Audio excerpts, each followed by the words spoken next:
부동산 시장이 꽁꽁 얼어붙은 가운데 정부가 잇따라 규제 완화 대책을 내놓고 있습니다. 하지만 글로벌 고금리 상황 속에서 효과는 미지수라는 분석도 나오고 있는데요. 강원도가 레고랜드 채무 전액 상환을 약속하며 진화에 들어갔지만 이른바 돈맥 경화가 뚫릴지는 좀 더 지켜봐야 할 것 같습니다. 주요 경제 이슈 주원 현대경제연구원 경제연구실장 모시고 이야기 나눠보겠습니다. 어서 오세요. 안녕하십니까. 네, 경제가 정말 참 어렵습니다. 윤석열 대통령이 비상경제회의를 주재하고 부동산 규제를 과감히 풀기로 했는데요. 문재인 정부 부동산 규제가 어느 정도 다 해제가 된 걸로 보이는데 정부가 이렇게 규제를 다 풀어야겠다고 판단한 배경, 얼어붙은 좀 부동산 시장과 관련이 있겠죠?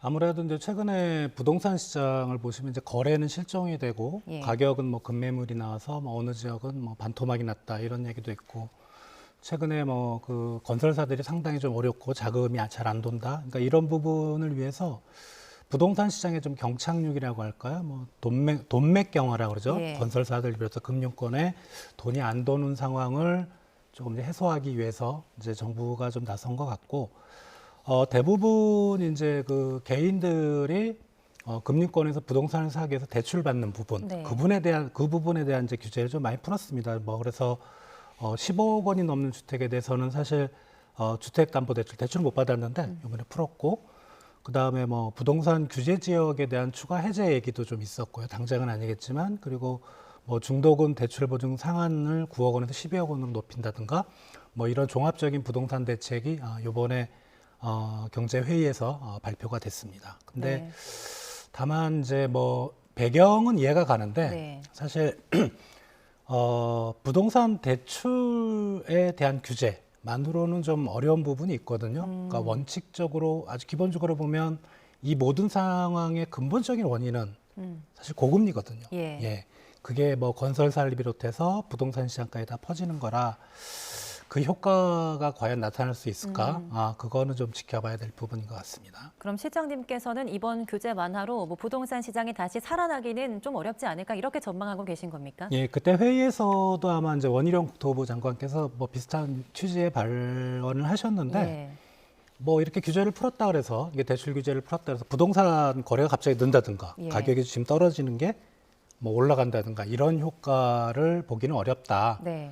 다만 이제 거래가 워낙 안 되고 건설사들의 유동성 문제가 부족 문제가 심각하니까 그 부분에 어떤 좀 숨통을 틔워주는 그런 정책이다 이렇게 말씀을 하셔서 부동산 시장의 방향성을 틀기는 어렵다 이렇게 생각이 됩니다. 방금 전에도 말씀을 해주셨지만 이 고금리 때문에 주택 시장이 얼어붙은 게 아니냐 이런 말씀을 해주셨습니다. 그도 그런 게 지금 뭐 주택담보대출 금리가 뭐 5%를 넘어서고 뭐 5%가 뭡니까? 굉장히 높은 금리를 이어가고 있는데요. 이렇게 규제를 해제해주면 사실은 고소득자들만 혜택을 받는 게 아닌가 이런 우려도 나오고 있거든요. 예, 맞습니다. 그러니까 뭐 15억 원 이상에 대해서 이제 뭐 주택담보대출을 허용한다. 요거를 생각해 보시면 이제 과거에는 15억 원을 넘어가면은 금융기관에서 돈을 못 빌렸는데 빌릴 수는 있는 거죠. 예. 뭐 한 8억 뭐 대충 비율대로 빌릴 수 있는데 문제는 이제 그게 이제 LTV 기준이거든요. 네. 사실 근데 LTV는 상관이 없는데 DSR이라 그래서 자기 소득 대비 대출을 받을 수 있는가 이 규제는 그대로 가고 있어요. 그러니까 쉽게 말하면 16억 원이다. 네. 주택 가격이 그러면 기존에는 못 받았는데 요번 이제 15억 원 이상도 해제돼서 받을 수 있을 것 같은데 소득 기준이 뭐 사람마다 틀리겠지만 DSR 기준으로 연간 소득이 1억 2천은 돼야 돼요. 네. 별로 많지 않겠죠. 예, 그러면 거기에 해당되는 사람은 별로 없는 거죠. 네. 그래서 대출 규제만으로는 풀기 어렵고 말씀하신 대로 지금 이제 부동산 시장의 모든 규제는 수요 쪽에서 보면 대출 규제거든요. 네. 돈이 없으신 분들. 근데 뭐 많지는 않겠지만 현금을 가지고 계신 분들은 상관이 없는 거죠. 이런 규제를. 그리고 그렇게 해서 들어갈 수도 있는 거고. 그리고 우리가 일반적으로 보면 우리 일반 국민의 수준에서 보면 대출을 안 끼고 어떻게 집을 삽니까? 그죠? 그쵸. 예, 그러면 사실상 말씀하신 대로 이거는 부자들만 혜택을 보는 게 아닌가? 부동산 가격이 떨어지면 일종의 예. 부동산 시장의 세일이잖아요. 세일 시장이 열리는 거니까. 그런 낮은 가격으로 부동산 시장에서 이제 그런 현금이 풍부하신 분들이 낮은 가격으로 살 수 있는 그런 세일이 아닐까 이렇게 생각이 됩니다. 네. 금리 이야기도 계속 나눠봐야 될 것 같은데요. 유럽 중앙은행이 2달 연속 기준금리를 0.75%포인트 올리는 자이언트 스텝을 단행했습니다. 이게 살인적인 물가 때문에 기준금리를 계속 이렇게 올리는 거죠? 네, 그러니까 10월이 아니면 저번 달 9월 달인 것 같죠. 9.9%까지 올랐거든요. 전년 네. 동월 대비. 네. 이게 97년 이후로 최고라 그러고요. 미국이 가장 피크 쳤던 게 9% 약간 넘는 수준이었는데 네. 뭐 미국을 넘어섰어요. 이게 당연히 이제 우크라이나 러시아 그 전쟁터가 바로 유럽 옆에 있다 보니까 이제 가스 가격, 에너지 가격을 중심해서 많이 올랐고 에너지 가격은 뭐 2020년 그때 코로나 터졌을 때 상당히 좀 낮았는데 이게 이제 가스 가격만 보면 천연가스 가격은 미국의 가스 가격이 있고 미국 내에서 유통되는 그리고 유럽에서 유통되는 가스 가격이 있는데 그때는 유럽 가격이 한 1.5배 정도밖에 안 높았어요. 미국 네. 가격보다. 지금은 거의 한 10배 정도 높습니다. 그러니까 뭐 에너지 가격이 그렇게 갑자기 급등했으면 상당히 이제 유럽 지역 내 인플레이션 압력이 높아질 수밖에 없고요. 그래서 유럽 중앙은행이 저번에도 이제 자이언트 스텝을 했는데 그래서 이제 1.25%였는데 2%로 이번에도 자이언트 스텝을 2달 연속 했고요. 그래서 이제 2%인데요. 요거를 좀 다른 말씀을 드리면 저희는 물가 상승률이 5%대잖아요. 네. 그러니까 저희보다 금리가 여전히 낮아요. 그렇죠. 예, 그러니까 저희 중앙은행, 한국은행은 미국 기준금리를 엄청나게 빠른 속도로 쫓아가고 있고, 네. 정작 우리보다 물가 상승률이 높은 유럽 중앙은행은 뭐 상당히 낮은 수준, 예, 그러니까 천천히 좀 쫓아가고 있는 이게 맞는가라는 게 좀 의문이 듭니다. 왜 예. 이런지 이유가 있을까요?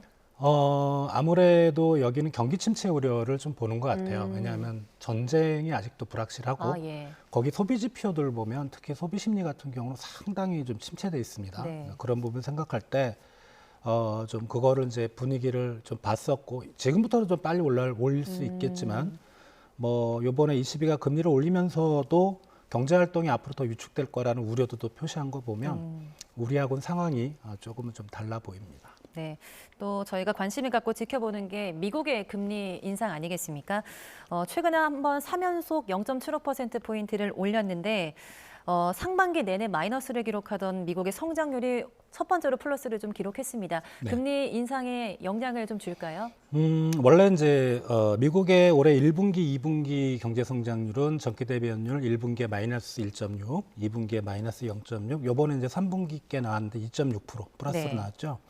시장의 기대치는 이제 플러스 2.3% 정도를 예상을 했었는데 생각보다 좋게 나왔다면 미국 경제가 건실하다, 튼튼하다? 그러면 오히려 금리를 빠르게 올릴 수 있는 근거가 될 수 있는 것처럼 보이죠. 예. 네. 왜냐하면 금리를 올리면 경제가 위축될 수 있는데 네. 3분기에 이렇게 많이 올랐으니까. 근데 몇 가지 좀 문제점이 있습니다. 그러니까 3분기에 2.6%는 이게 전기 대비 기준이거든요. 그러니까 2분기 대비. 2분기에 마이너스 0.6이 나왔으니까 반등 효과가 크겠죠. 그리고 두 번째는 이게 성장률이 이렇게 높게 나온 게 다른 부분은 되게 좀 실적이 안 좋은데 수입이 감소했어요. 수입이 네, 네. 감소. 왜냐하면 성장률이라는 건 GDP의 증가율인데 GDP는 우리가 계산할 때 뭐뭐뭐 더하기 수출 빼기 수입입니다. 그러니까 수입이 줄면 경제 성장률이 올라가게 돼 있거든요. 그리고 더 중요한 건 이제 미국 GDP 한 7, 80%를 소비가 차지하는데 2분기에는 경제 성장률이 마이너스가 나왔음에도 개인 소비 지출 증가율이 2.0%, 예. 3분기에는 1.4%. 네. 소비가 위축되는 게 뚜렷하고, 예, 그리고 투자는 계속 마이너스입니다. 2분기나 3분기나. 그리고 수출은 좋았어요.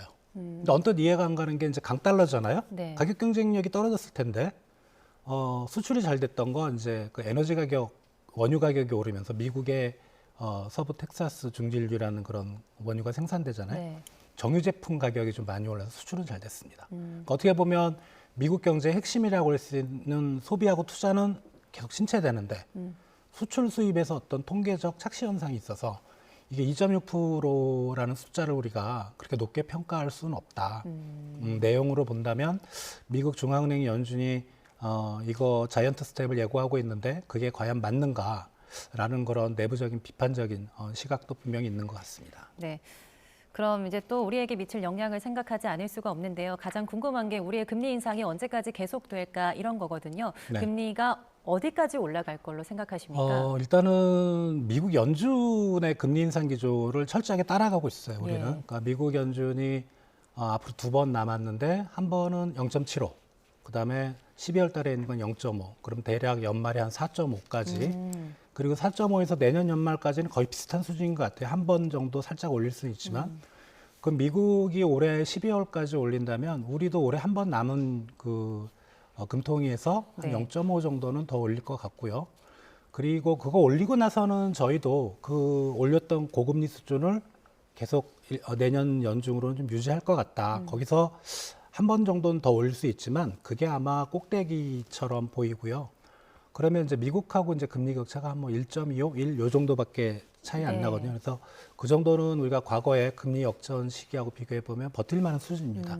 환율을 자극 안 하고 물가도 자극 안 할 수 있는 수준이기 때문에 아마 올해 연말까지만 금리 인상 기조가 좀 지속이 되고 내년 연중으로는 금리가 떨어진다는 거는 좀 다른 얘기고 예. 그 높은 수준이 내년 연중으로는 지속이 될 걸로 생각이 됩니다. 네, 정말 글로벌 금리 인상 또 부동산 시장 경색으로 우리 경제 시장이 굉장히 얼어붙어 있는데요. 또 하나의 큰 악재가 터졌죠. 레고랜드 이야기를 빼놓을 수가 없습니다. 강원도가 12월 15일까지 보증 채무 2,050억 원의 전부 갚겠다 이렇게 밝혔습니다. 애초보다 이게 한 달 이상 앞당기기로 한 건데요. 급한 불을 끌 수 있는 상황일까요? 애초에는 이제 김진태 강원도지사가 1월 29일까지 갖겠다 예. 그랬는데 이제 정광열 강원도 경제부지사가 그걸 이제 한 달 땡겨서 아마 기재부하고 먼저 좀 협의가 있었던 모양입니다. 그래서 갖겠다고 하는데 이러면 이제 거기 투자했던 금융기관들은 손해를 안 보죠. 그냥 다 보고 하니까. 근데 지금 문제가 이 레고랜드라는 프로젝트 파이낸싱 부분만 문제가 아니고 네. 이것 때문에 프로젝트 파이낸싱 시장 전체가 지금 얼어붙고 있거든요. 그렇다면 사실 요번에 갚겠다고 얘기를 하긴 했지만 회사채 금리가 그렇게 크게 반응을 안 하고 있어요. 금리가 좀 떨어져서 안정이 돼야 되는데 네. 오히려 약간 최근까지 좀 오르는 상황이라 지금 기업 자금 시장은 큰 영향은 지금 못 보고 있는 그런 상황으로 보시면 될 것 같습니다. 네. 그런데 이 레고랜드 사태를 두고 2011년 사태를 좀 떠올리시는 분들이 굉장히 많으실 것 같은데 네. 사태가 재발할 가능성도 있다고 보십니까? 왜냐하면은 우리가 이제 앞에 제가 잠깐 언급했는데 가계부채도 그렇고 예. 그다음에 기업의 유동성 경색 문제도 그렇고 가장 근본적인 원인은 고금리입니다. 네. 금리가 낮았다면 이런 사태는 벌어지지 않는 거죠. 근데 우리가 이제 내년 연중으로도 하는 이 높은 금리를 유지하면 시장 금리도 상당히 높게 유지가 될 것 같고요.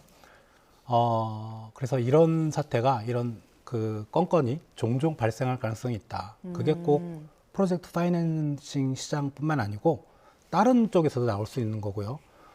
주로 이제 1금융권이라는 은행에 대해서는 금융감독기관이 상당히 건정성 기준을 타이트하게 잡고 있기 때문에 그쪽에서 문제가 생길 가능성은 없는데 네. 이제 그 외 2금, 3금융, 저축은행, 증권사 이런 쪽은 상당히 좀 약간 느슨하거든요. 근데 그런 부분에서 뭔가 문제가 생기면 그 금액의 규모가 중요한 게 아니고 그 사건이 터지면 이제 기업의 자금 시장이 상당히 얼어붙고 금리가 급등할 가능성 이제 그런 걸 상당히 좀 우려가 되고 있습니다. 네, 그러니까 제2금융권, 건설사 또 그렇게 그쪽에 문제가 생기면 결국은 우리 서민들에게 문제가 가계 도산 우려도 있는 것 같은데 이 부분도 어떻게 생각하십니까? 이제 그 개인 부채 같은 예. 경우는 사실 어마어마하게 큰 규모로 부채를 빌린 분이 아니라면 큰 문제는 없어요. 제가 보기에는 예. 고금리더라도 소득만 좀 받쳐주면 연체가 될 수는 있지만 어떻게 이제 이자를 내고 그러면 한 1, 2년 정도는 버틸 수 있는데 문제가 이제 개인 부채, 가계 부채 중에 이제 취약 차주는 또 얘기가 틀리겠죠. 소득도 없고 네. 그런 분들은 분명히 어려울 것 같은데 그 비중이 크진 않아요. 금액에 따져봤을 때. 그리고 이제 그런 좀 취약 차주에 대해서는 금융기관이 그렇게 많은 돈을 빌려주지도 않고 그래서 그것 때문에 금융 시스템이 문제가 생기진 않는데 이게 이제 우리가 파급 효과를 생각을 해봐야 돼요. 금융권에서 이제 기업 자금 시장 좀 부실한 부분이 터졌을 때 그게 이제 부실화가 되면 금융기관의 입장에서는 건전성을 맞춰야 됩니다. 네. 그러면 가계부채를 상환을 연기를 하지 않거나 이래서 롤오버를 하지 않고 그쪽을 상한을 받게 되죠. 맞추기 위해서. 네. 그러니까 가계부채 시장까지 넘어가는 거죠. 그러니까 그런 부분은 상당히 좀 우려가 되고 특히 이제 기업 자금 관련된 그런 시장 보면은 규모가 크거든요. 예. 그 규모를 맞추려면 분명히 가계부채 쪽에도 영향을 줄 수 있다. 이게 이제 우려되는 파급 효과라고 보시면 될 것 같습니다. 네. 그런가 하면 정부가 이제 지난 주말 50조 원 플러스 알파 규모의 유동성 공급 프로그램을 본격 가동하겠다고 발표를 했죠. 이 시장 경색 해소를 위한 대책을 연일 내놓고 있는데요. 여기에 정부가 또 부동산 규제 완화 대책까지 내놓은 상황입니다. 이 돈맥 경화라고 불리는 이 현재 시점이 좀 풀릴 가능성도 있다고 보십니까? 일단 50조 원 플러스 알파인데요. 내용을 보면 금융기관, 공적인 기관에서 회사채나 기업보험 사주는 거 예. 이렇게 해서 유동성을 좀 경색을 좀 완화하겠다는 건데 일단 PF 시장만 보면 100조가 넘습니다. 지금 잔고가. 네. 예. 그리고 거기에 대해 파급대를 보증 규모까지 하면 150조, 160조 되거든요. 그 PF 시장이 전부 다 부실화된다고 보기는 어렵지만 사실 PF 시장을 전부 커버할 수 있는 내용은 아니고. 아닙니까? 예. 네. 그렇다면 50조 원이 당장은 효과를 발휘하겠지만 이게 또 부실화될 수 있는 부분이 PF만 있는 게 아니잖아요. 그러니까 지금 기업 자금 시장 전체가 좀 어려우니까 그렇게 되면 이제 이런 사건이 터질 때마다 이런 50조 플러스 알파 이런 것들이 예. 계속 또 나와야 될 것 같아요. 그러면 상당히 이제 정부도 좀 곤혹스러워지는 거고요. 그런 부분 때문에 이거를 이번 사태, 레고랜드 사태로 끝난다. 기업 자금 시장에 특히 PF 쪽이 그럴 것 같지는 않습니다.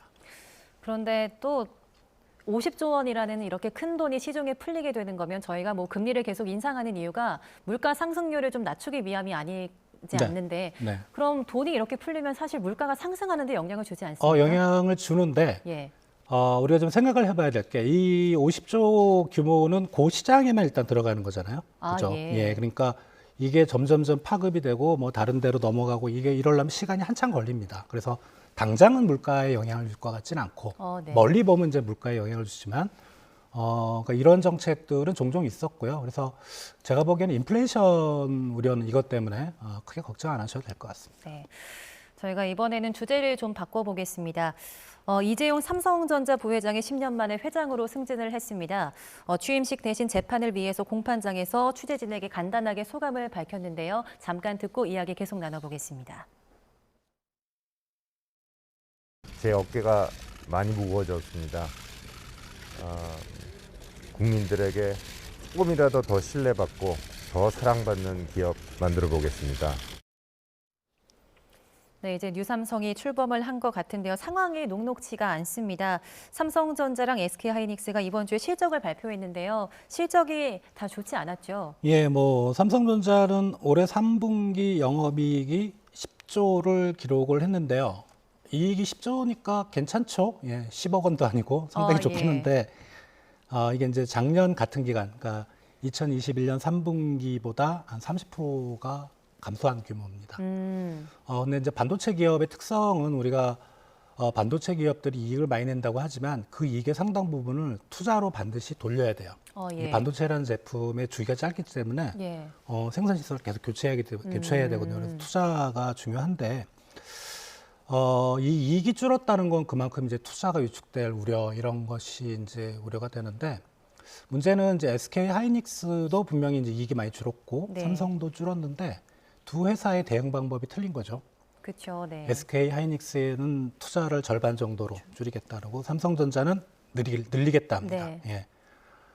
이게 멀리 보는 거죠. 멀리 보는데 이제 투자를 해서 새로운 이번 위기가 끝나고 이제 새로운 시장, 반도체 시장이 열리면 새로운 제품의 수요가 늘 거고 거기에 투자를 하겠다는 게 삼성전자의 시각이고 저는 이게 맞다고 보는데 여력만 있으면 예. 이게 이제 SK 하이닉스만 그런 게 아니고 글로벌 반도체 회사들도 지금 투자를 다 줄이고 있어요. 네. 그러면 이제 위기만 버틸 수 있으면 나중에 1년 뒤건 2년 뒤건 경기가 좋아질 때 그 이익을 가져갈 수 있는 건 삼성전자거든요. 어떻게 보면 삼성전자가 좀 자신감을 보여줬다 이렇게 비춰질 수도 있지 예, 않겠습니까? 그 삼성전자의 건전성, 그다음에 예. 좀 미래 멀리 본다는 그런 시각에 대한 긍정적인 평가 이게 첫 번째고 예. 두 번째는 우리가 이걸로 한번 생각을 해볼 수가 있는데요. 이게 치킨 게임이 들어가는 거 아닌가? 생산을 줄이겠다고도 안 했거든요. 예. 이게 경기가 어려울 때 그런 반도체 산업에서 종종 있었어요. 그러니까 치킨 게임 들어가서 못 버티는 반도체 회사들은 날아가는 거죠. 예. 그러니까 그런 것도 우리가 한번 생각을 해볼 수가 있는데 아무튼 삼성전자의 전략은 상당히 긍정적으로 평가할 수 있다 이렇게 생각이 됩니다. 네, 긍정적으로 평가를 해주셨는데 어쨌든 반도체 실적 부진과 미래 먹거리 창출 등 이재용 회장이 이제 풀어야 할 과제가 굉장히 산적한 상황입니다. 뉴삼성을 위한 이재용 회장의 향후 행보 어떻게 될까요? 일단은 저번에 어젠가 그제 광주를 방문했죠. 네. 협력업체를 방문했는데 이게 이제 어떤 사회적 책임 이런 쪽에 신경을 쓰겠다는 첫 번째 메시지를 던졌고요. 이게 아마 선대 회장도 동행이라는 그런 키워드로 아마 그랬던 것 같아요. 그래서 그런 부분은 최근에 그 사회 분위기가 그런 쪽으로 가고 있으니까 잘 맞췄다고 생각하는데 기업 내부적으로는 일단 보시면 이제 전문 경영인 체제. 저번에 이제 2020년 그 대국민 사과를 하실 때 사세 경영을 안 하겠다고 하셨거든요. 그렇죠. 네네. 그러니까 전문 경영인을 이제 내세워야 돼요. 자기 다음으로는 그런 부분을 과연 어떻게 할 건가. 그리고 지금 과거에는 이제 미전실이라 그래서 그룹의 미래전략실을 만들어 놓고 이제 컨트롤 타워가 있었는데 지금은 없습니다. 한 3개 부분으로 나눠져 있거든요. 예. 그래서 그 부분에서 어떤 비효율성 문제를 어떻게 극복할 건가. 그리고 마지막으로는 이제 그 새로운 산업. 사실 삼성이라는 그룹이 삼성전자 반도체에서 좀 그 차지하는 그 비중이랄까 이런 걸 좀 낮추고 다른 데로 옮겨가려는 노력들이 많았거든요. 예. 그동안에 예를 들어 삼성 자동차 같은 경우. 근데 지금 너무 반도체에 집중된 그런 그룹의 무게 중심을 좀 옮겨가려고 하는 게 이제 바이오, 그죠? 그리고 차세대 통신, 시스템 반도체 이런 쪽에 지금 다각화를 하고 있어서 그런 부분으로 어떤 삼성이라는 그룹의 안전성, 그다음에 성장성을 좀 무게 중심으로 옮겨가는 그런 전략을 어떻게 가져갈 건가. 이게 아마 당변과제로 생각이 됩니다. 네, 이재용 회장 취임 이야기까지 주요 경제 이슈에 대한 이야기 나눠봤고요. 오늘 말씀은 여기까지 듣겠습니다.